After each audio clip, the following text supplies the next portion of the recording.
Les gars, on a vu juste par avant le end of the line cleavage. Maintenant, je vais vous montrer le middle of the line cleavage.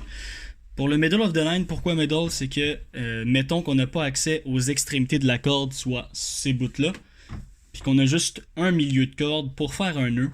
On peut faire justement un cleavage d'une manière très simple. Tout d'abord, c'est de prendre avec les deux mains un bout de milieu de corde.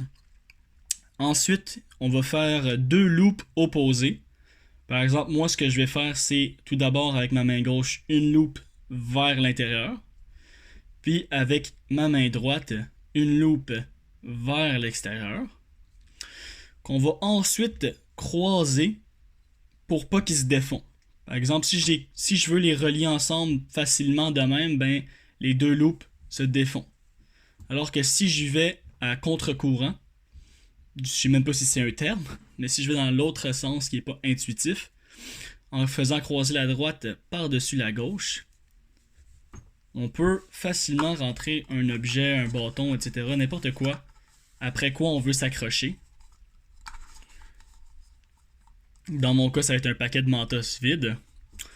Puis en tirant ensuite avec les deux bouts de corde disponibles, on obtient, si vous regardez bien, un cleavage, comme si on l'avait fait avec une extrémité, mais avec le milieu de corde. Je vais le refaire une autre fois, pour mon plaisir personnel. Fait que dans le fond, milieu de corde, on fait des boucles opposées, c'est-à-dire gauche, intérieur, droite, extérieur.